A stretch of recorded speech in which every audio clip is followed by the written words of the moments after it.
What if the very thing you're trying to hide is actually the thing your audience is waiting to see? Now, that would mean things like your accent or your background or your style or perspective would become your greatest advantage instead of your biggest concern.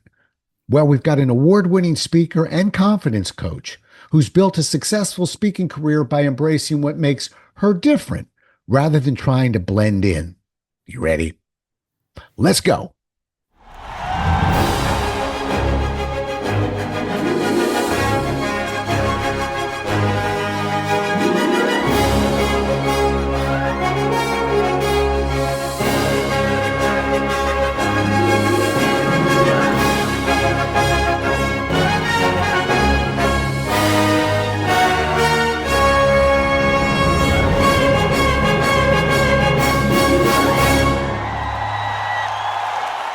Today's guest, Mss Francois, is a humorous keynote speaker turning setbacks into resilience and confidence. She's an award-winning talk show host reaching millions with impact, and she's a best-selling author helping people rediscover purpose and thrive. Welcome to the show, Mss Francois. Thank you for having me. Uh, Pleasure having you. I want to dive right in. And with you, I want to start with the big picture. So, why do you think so many speakers like me feel pressure to look, sound, and behave like everybody else on stage? Because that's what's expected. When we look at society, everyone has the suit and the tie and the tree. Everything has to be perfect and is like cake cut. Everything is just exactly the same. So when you see someone doing it and they succeed, therefore everyone just keep following, and it just flows. And sometimes it works, and sometimes maybe people might want change at some point. Yeah, it certainly kind of keeps us in a what I call a prison of familiarity. It's not doing a whole lot to help us kind of become our unique selves. But you're right. I guess it's an instinct. That's what we see. That's what we do. Was there Yes. a specific moment for you, Miss Francois, when you realized that your accent, for instance, wasn't a liability, but actually uh, sort of part of the value you were putting forward as a speaker? But first of all, it wasn't something overnight. It's something I struggle with myself. I struggle with trying to song like and trying to be like other people, just like everyone that follows everyone else. But there does come a time when even with other people seeing you and saying certain things to you, they're like, you're so authentic. You're who you want to be. That's who you are. And after a while, that triggers something in you and said, yes, why am I trying to be like someone else when people are falling in love with who you are? So be who you are. But it's a challenge sometimes because I think our worst enemy is always ourselves. Yeah. You're right. And I'll give you an example. Not even accent, just voice. I have yet to meet, and you do a lot of coaching yourself, I believe. So I have yet to meet somebody who, when I ask the question, do you like the sound of your voice? Who says, oh, I love my voice. Their instincts, I can't stand my voice. Last time I looked, there's not a whole lot we can do about it. It tends to follow us around. Do you get yourself into But coaching situations like that too? but if beside the coaching situation, for me, I most of my life people said I sung like a rodent or like a mice. So just imagine everyone's a few times when people say it over and over, you start to think about it, you start to think that it's true, and then you try not to talk too much because you don't want anyone to point out that you sung like a rodent. It's not really a cute, fluffy thing you want to bring home, right? But but I do find that you could ask anybody about their voice. I think the only person might like their voice. What is that actor? I can't remember his name. He's like 80 something years old now. Morgan He plays, Freeman. Morgan. yes. I think he's the only one that could agree that he loves his voice, or the guy that did Darth Vader. Yeah. You're right. You brought some heavyweights there. And yet, not that we're going to get Morgan Freeman on the show, but you know something? I will bet you if we put him on here and asked him that question, he would tell you, oh, no. I have no idea what the big fuss is. It's sort of how we're programmed. I'm actually going to tell you. It took me 50 years, but I'm going to tell you that I actually like the sound of my voice, and I know that it's got this nasally kind of a New York twang. No, I never lived in New York. Kind of weird accent, Baltimore, New York. I don't know where it is. And yet I finally realized, it's uniquely mine. It's Yeah. kind of raspy. But nobody else can do it quite like I can. So I've decided I kind of like my raspy New York, weird Baltimore, twangy kind of thing. But that took 5 decades. But I like how you said you decided because it's a decision you have to make to embrace it. You know, the good, the bad, the indifferent. That's what makes us special. But your voice, it has a little sexy undertone in it. It does. It's like, ooh. Well, now Whisper I'm that liking, again. yes, now I'm liking my voice even more. Although I don't know if you're just flattering me, but I'm going to remember that. Thank you for saying that. You're welcome. I think it's a lot of things. I never heard sexy, but you can hear it and they don't forget it. I've heard that before. Uh, why do you think it's often when it comes to what we're doing? And I think you hit on half the answer already. We have to decide. But why do you think it's easier to say than do when we're looking people face to face and saying, "That's yours. You're going to have to own it one way or the other." I like it. But that's logical. It's just not instinctive. But you see, you think about it. When we step out to speak to anyone, in front of anyone, in a small group, I think we already start, we do it to ourselves, but think about it. That's why presentation or speaking in front of people is one of the worst fears. People start to break us down, every inch of us, from our voice to the way we look to the way we walk. So when you're thinking of people already judging us from that standpoint, we're judging ourselves even harder. So we're thinking of what they thinking of us than what we're thinking of us. And a lot of time that shuts us down. So sometimes it's just easier. Let me just follow that other guy. It's just going to be easier. Yeah, I think you're right. It sounds like you've been in this space for a while. Like you were really evolved on this. Well, I As I was said, angry sometimes when you have a lot of emotion in it and people telling you sound like a rat, you sound like a mouse. Like that doesn't make sense. No one gonna listen to you. Oh, you're too much. You're too fun. You're too exciting. You're too. It's a lot. You could honestly be a little depressed or a little sad. Thank God, with my amazing confidence, that didn't bother me after. Doing certain work, the personal development, understanding certain things about yourself, and learning to love yourself. Now you can't even talk to me. well, there's a lot in what you just said. I want to get at your amazing confidence, but before I do that, I think you have every right to be a little bit jaded, at least early on. I said twangy, New York. I gave you a few adjectives. Nobody ever called me a rodent before, and if they did, there would have been a problem. Now, so you're more evolved than me, but you have this amazing confidence. I don't think a coconut fell out of a tree and hit you in the head. I think that somehow you found that. Was there a moment? Was there where you just decided that's it? I'm drawing a line in the sand, or did this come along gradually? First, I thought it was funny you used the word coconut because I'm Caribbean, and a lot of people think, It was "Oh, you're the coconut people." So, thank you for that. Wow.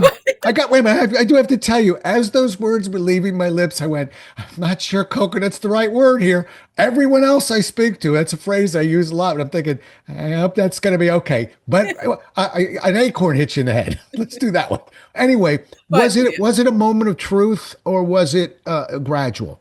a gradual. It wasn't a moment of truth. I think when the moment of truth arises, when you're there and you're like, you look back and you're like, sometimes you're wondering, how did I even get here? But it takes steps and it does take time. And I mean, we in a world now where you have so much information. You could listen to motivational stuff. You could read the books. You could take classes. You can work on yourself. It have all these different tests I used to do where you find out what are your strengths, what are your weaknesses, focus on your strength. And I think along the way, like you said, it took 5 decades. It didn't take me that long, plus I aged backwards. But beside that, it did take me some time. And that's where I am now. And I love where I am right now. Yeah. Yeah. Well, it's coming across the screen to me big time. I can hear it and see it. Well, because that's the beauty of speaking, by the way. We're not accountants here. When we're good and when we're authentic, everybody knows it. And when we're not, everybody knows it. So I'm telling you, I could certainly see it and feel it. For me, it was a coconut that hit me in the head, figuratively speaking. I Yes. can tell you it was 2013. I can tell you the moment. I did an audio read for one of my books, and I was in studio for 2 days. And I was hearing my voice a lot, and I was getting reinforced by the technician, who said, oh, I just have to make sure it's clear. He said, but you have a very distinct voice and it's coming across well. And after 2 days, I sort of walked out of there really believing in that I was painting my own picture and that it didn't need to be like everybody else's picture. But that was my moment of truth. It was not gradual for me. It was during a 2 day event. I heard a lot of me during those two And days. I'm gonna say that's a that's a lot. Yeah, yeah, yeah. That's how you. If you've ever read, have you ever done an audio read for your book? Yes, I have. So you're in there for a while, and Yeah. if you're not happy with your voice, you better bring some milk of magnesia or something, because you're going to be upfront and personal with Yes. it. Uh, how can so we're identifying different pieces of our voice or just of our delivery of who we are. How can people speakers identify unique qualities in what they're bringing forward, uh, so that they can get people to remember it? Because remember, our voice, until we got a thing called a cassette recorder or something, our voice sounded like everybody else's until we had it played back. So, Yes. and then we realized what's a little bit unique. How can speakers kind of identify what makes them unique? So first of all, people will point things out to you. So it's not only you have to search for it, people will tell you as they always try to, right? So for me, for instance, I'm Caribbean. You're going to hear an accent. Certain things I'm going to pronounce differently, like tree. Always sound like the tree outside. And I've learned that the things that is unique about me, just like certain things I pronounce, think about it. If you hear me say tree, you might point it out and be like, but you know what I meant, but you're Yes. like, she talking about the tree outside. But I use the things that people might point out in my stories or when I speak. So sometimes when I say, like, I'll count to three or three steps, I'm like, as you can hear, I'm saying it wrong, but you all know what I mean. And it comes across humorous and people love it. They remember it. So I use it to my advantage. So people going to tell you certain things that stand out and use it to your advantage. I have humor. I'm a call a humorous keynote speaker. So I use a lot of humor. But all the things that people might think I'm getting wrong, I use it and make it right because it's my own. There you go. Have you ever heard of a speaker named Ben Gay? Not the product, the I would hope speaker. not. No. Okay. Ben Gay the third is a speaker that I followed a few times. Ben listens to this show, so a shout out to Ben Gay. Really one of the best speakers you will ever hear in your life. But he's been in this industry for a while. I'd say he's got about 60 years in the industry. Wow. But I hated following Ben Gay for two reasons. One, he's a really good speaker. Actually, I didn't mind that part. You want a good speaker before you got an audience in a good place. The part I didn't like was he used that name, that unique quality, that Ben Gay the third, and had an immediate and instant first 3 or 4 minutes to warm up the audience about his name, about his uniqueness. And I Right. remember scratching my head and thinking that almost doesn't seem fair. He's got the perfect way to warm up an audience, but that's a person who could have run from it, but he Mm, embraced it and it became exactly. part of his signature. Right, and I'm sure he didn't start it off that way. I'm sure he had to deal with the and the people making fun, but you just use it, and Right. people. I'm sure, and now what? As soon as you mention it, and you now I want to follow him myself because I want to see how he uses it. But and that's the other thing. People who are different, we can learn from each other, and support each other. We don't want to be like all the others. I'm glad you said that. And you notice I corrected my words immediately because I don't want the speaker in front of me or behind me to fail. When they succeed, we succeed. We're actually working together when we're in Yeah. front of that audience. We may be separate. So it's really, to me, I find another gear when I've got a good speaker that's speaking before me because I'm in the green room knowing, well, I was excited, but you better bring your A game, Rob, because Ben Gay the third just knocked it out of the park. So yeah, but that's a guy, and that's what we're talking about, embracing it. Uh, let's shift a little bit Hmm. because you talk about confidence. You know, a lot of speakers that we work with will speak for free, or they'll speak for a very nominal fee, and I'm going to psychologically take a guess and tell you I think they do it because it takes the pressure off a little bit. When you're speaking for free, it's a little bit different than when you're speaking for, you know, five or six figures or wherever we're at here.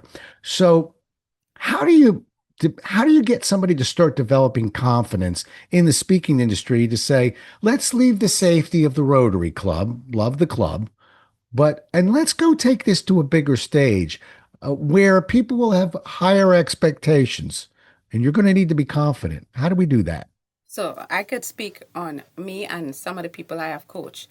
Having a coach or a mentor for me helped a lot because yes, you could read the books and stuff, and all these little things help. But when you have a coach and a mentor and they can see your potential also and they talking to you and you're going through different phases, and it's a form of also affirmations.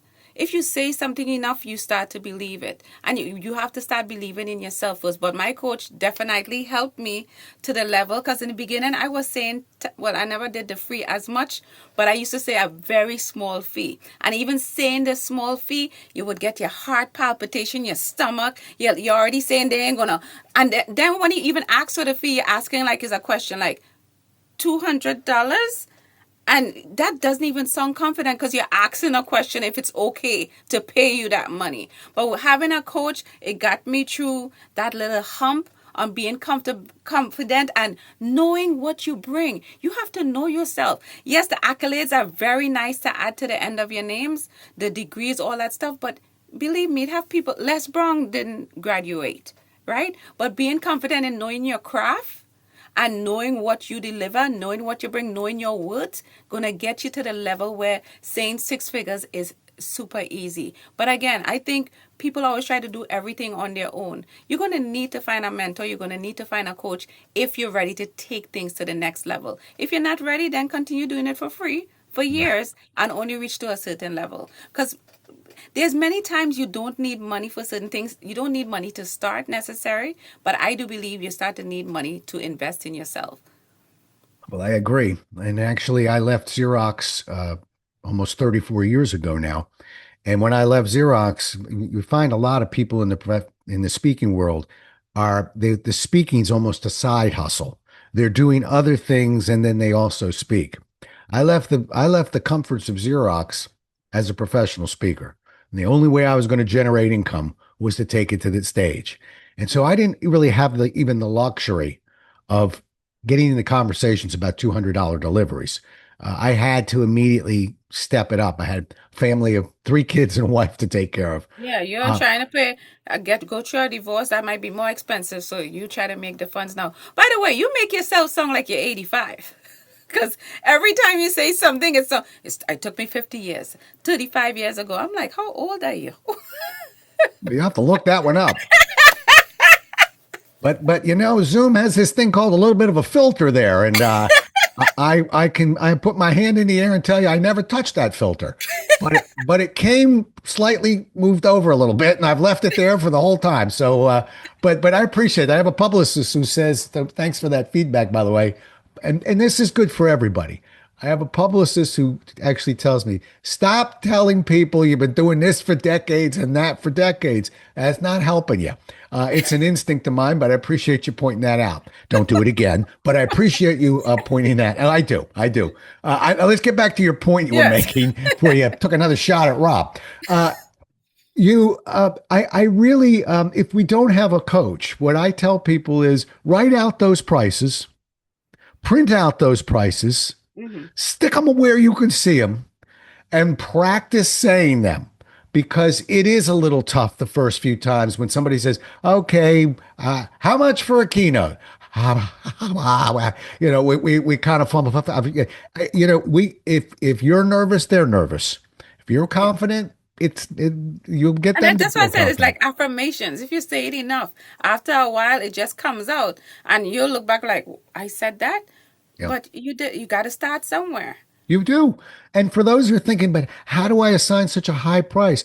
Well, that's easy because what people don't see is, first of all, that hour is actually 2 days because we're flying out the day before and then we're flying back that day. And anybody who does this for a living will tell you, I don't care if I've got a 3 o'clock presentation tomorrow.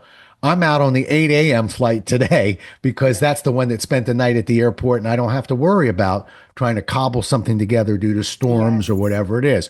So it's 2 full days out, but wait, there's more. We're talking about speakers people who may have spent a decade working, learning their craft. 3 years writing a book, 2 years finding a publisher, a year going through the production of publication. We're talking about somebody who, this isn't me, but may have spent decades trying to develop this 1 hour of Mm, conversation or this 8 hour workshop. So I say that to you because we have to remind other people that not only can we print it out and practice it, but you don't have to look and think, am I worth it? mm, If your delivery skills and your content's good, you're worth it. But we have to yes. practice it. You're right. Practice, practice. For those who don't have coaches, we can practice it on the wall, but practice it. It's not easy. And I will say one other thing. I struggle with that as a coach. I don't do a ton of coaching. I'm very comfortable with my speaking prices. When people Yes. ask me about my coaching prices, how I start stuttering again because I sometimes think, am I really worth that number? I sure hope I find something. It's like I'm a therapist. I want to fix you in an hour. It's tough. So I guess what I'm saying is I have some empathy for people who struggle with numbers. Yeah. No, Yep. definitely. Yep. Yeah. Yep. All right. What point did you notice event planners or audiences um, were were basically embracing who you were? In other words, you had to convince yourself, and that was the most important person to convince. But along with it, you start seeing audiences kind of resonate. I mean, I told you I had that moment of truth reading the book, but then I noticed that I think people really did enjoy the raspy tones of Rob Jollis. So, but I could see it in their eyes and feel it. When did you start feeling that? A lot of times when I come off stage, or even if I'm on a panel, the lines of people and the things that I would hear all the time. I would hear you're authentic, or a lot of immigrants from all over the world. They're like, finally, I get to see me in you. It's like, oh, moment for a lot of people. And after that, it makes you well up inside because you were running from your own self. And here are so many people glad for someone else to show up, and it's like a representation. So for me, when the lines start to come and people as you and you think about it, you hear it over and over, certain things that you're really good at, you're so authentic. I can see and then people will come and tell you stories. I came here when I was 10, when I was 5, I've been through this, and when I see you up there, that means I can do it too. Mm, Everybody has their audience. yeah. I always tell people Beyonce might have a certain amount of followers. Doesn't mean the whole world have to love Beyonce, but you always have your people that's gonna show up for you and gonna love you and gonna spread the message of you so you can speak on hundreds of stages. You have your people. Yeah, you're right. And we can flip that. Sometimes we're looking at a group, we'll get an evaluation, 100 people in the audience, and one person said, that Miss Francois, I didn't like her. She's not my cup of tea. Uh, when we're earlier in our careers, guys whose names rhyme with lob, like Rob, I would obsess on that. Who was that? Maybe I can figure that out and adjust to it. Mm. But I'm taking the point that you just made. We sometimes we can't please everyone. And when we start obsessing on the 1 or 2%, we run the risk of losing the 98%. Yeah, isn't Uh, that crazy? right. I mean, yeah, yeah, yeah. It happens to us all. Yes, because I had 350 people. I had tons of great reviews, and this one person said something similar to "Not Your Cup of Tea." Like she is what is wrong with the world today, and sometimes the remark is like, "What?" Yeah. Yeah. But for like 2 seconds, I was like, "What?" And then I'm like, "Anyway, as I was, Yeah. because that's 350 and one."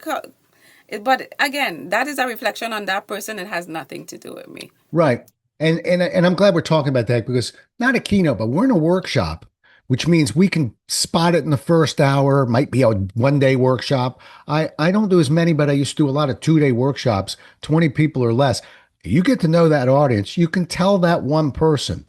It took me a while, and I'm telling this cautionary tale to everyone to realize that that person is really just we're just oil and vinegar. It's okay. They don't like people who are funny. They don't like people who are bald. Whatever it is, okay. They don't like people. Yeah. Uh, Stop obsessing. You've got 19. Just focus. Just do your job. Hit your golf ball. Go walk to it and go hit it again. But again, the instinct sometimes is I know I can reach that person. I can win that. And the rest of the group is watching you kind of obsess and spend too much time. And quite frankly, I've never seen anybody who would make a comment like they made to you, then have a conversation with you for 2 minutes and go, you know what? Now I like her. Now I like everything about her. No, that's where they are. Oh my We goodness. have to leave it alone and just trust what we're doing, and go for the masses. You know, Yeah, that's the 100%. key. You're pretty smart, Rob. Pretty Well, smart. I've had a few weeks at this. Huh? That's what I I'm thought. listening to. I'm being coached by Miss Francois right now, and I'm learning. I can be taught. Now we got on something that was interesting. I want to back us up a second.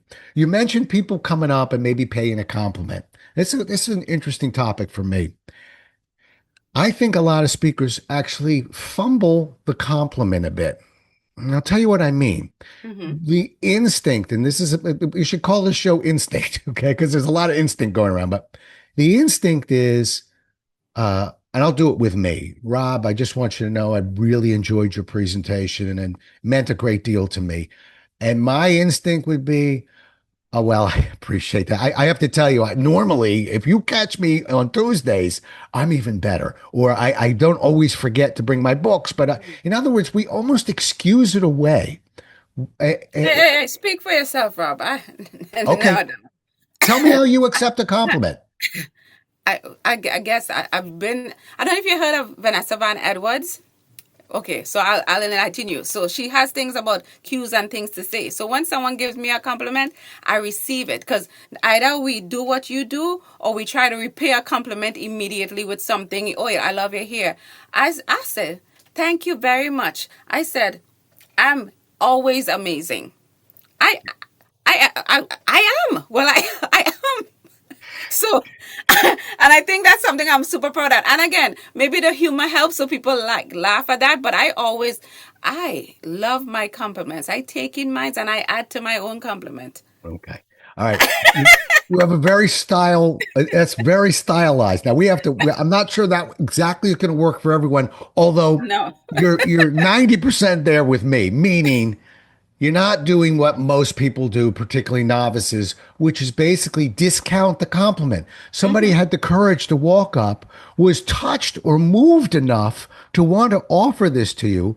Why in the world would we make them feel badly about it? So your style is humor. My Yes. style, and again, style meaning this isn't right for everyone either, but I've sort of learned a phrase uh, that really means a great deal to me. And I'm grateful you came up and shared that with me. Thank you so much. Now we send somebody, whether we told a joke or did it my way, we send somebody back who's rewarded for the kindness that they just provided us. I think that's the big picture here. And you know what's funny? Like in one of the presentations I did, like when people came out, especially women, I'm a hugger, right? And a lot of them, like when they say it and you hug them, oh my goodness. They're like, oh my, we have a connection. I am so grateful. And it's like shared respect at the same time. And those I truly love. Yeah, well, it's all about connection for Yeah. me. And it's funny. I get asked a lot of questions when I'm in the guest seat like you, or I've been on panels, and it's amazing how many times my answers end with it depends on the audience, or if that pleases the audience, or if the audience needs that, or we're chameleons. I'm really I have my eyeballs on that audience, And I might feel pretty funny today, but if I don't feel that this is a group of accountants who don't necessarily want a ton of humor, I don't have to be quite that funny. I've got other ways to sustain interest, but I'm trying to read the audience and get that audience to just to connect with them. You ever done a personality exam, DISC or Myers-Briggs? You ever Yeah, taken one of of those? course, yes. Yeah. I used to rail against them. I don't anymore. I've got a trainer that's certified in both, and we offer it in different ways. But I used to whine about it because I would always say, well, okay, as a salesman, as long as I'm only selling me for the rest of my life, I really learned a lot of great information. This is what it looks like when you're a trainer and a speaker for a while. Okay. Hmm. What it looks like is I don't really care about my personality in front of an audience. I care about theirs. And so I want to connect with them. And if this is enough, I'm down south and it's just a lot of y'alls, I might throw in, it won't be verbal, but Right, there'll be a warmth there where I won't necessarily be that way in New York, or in the Northeast. I'll change a little in California, Midwest. I'm actually not all that funny in the Midwest. I didn't like it that way with me, but you see what I mean? It's just right, about adapting. right. And knowing your audience, like you said. Okay, that's what makes the difference. And again, we're there to offer something, so we should be supposed to be thinking about the audience, not always about yourself, right? Yeah. Uh, all right. I'm gonna ask you one last question. We'll come down the home stretch here. If we've talked about a bunch of things, some things you said, some amazing things I said. Who's counting? But the key is, those are jokes, folks. The key is, if somebody will walk away with one idea that they were going to say, I'm going to take this and it might just be something to remember. Hmm. What would be that one thing you'd want them to remember or take away from the conversation we had today? It's the same thing you kind of hear a lot. I am not all into the science or whatever, but it's only one you. You're unique. There's no one else like you. So that in itself makes you special. So share whatever it is that you have that makes you special with one person, start somewhere and you'll be amazing on the levels you can reach. And I think people just keep forgetting that they are unique instead of trying to be like everyone else. Well, that's so well said. I usually offer one, but I got to tell you, that's exactly what I was thinking, wanted people to leave with, and I'm not touching that. Whether you've been at this for a few decades, perhaps, or whether you're aging backwards like my guest, whoever, I am just telling you, take that from today. Remember it. And you're hearing two people who aren't casual in this opinion. It took me a while to learn it. Miss Francois is a little faster at it than I am, but I will tell you that the world's your oyster. If you can get that and you realize this is who I am, nobody does me better than me, then let's run with it. Let's go with it. And away we go. Look, it's been terrific. How do people get a hold of you? You could just check out my website, www.missfrancois, that's MSS. Let me just make sure everyone know MSS is for multi-talented and super sexy, Francois.com. And I'm on all major social media, same MSS Francois. Right. Oh, I thought I was super sexy. Now you too? No, I think you're more super smart, but Oh, I'll okay, take good. it. All right, I'll take that one too. All right. Folks, listen, by the way, thank you. I want to tell you, we met like a month ago or a couple weeks ago, and we Yeah. had a quick little 15-minute chat. And I was thinking, I think I see something I really like here. Uh, you really exceeded my expectations. You took a very difficult topic here that, I mean, think about how important this is for people who are in front of a room and have to believe in themselves, have to trust themselves. You just did a terrific job, really kind of demystifying that a little bit. And I'm grateful. Thank you. You're very welcome, sir. All right. Well, folks, we'll do it again as well as we can next time. Until then, stay safe. Thanks so much for listening. If you enjoyed today's show, please follow, rate, and review on Apple, Spotify, or wherever you listen. For more resources and to connect with Rob, visit thepresentationwhisperer.com.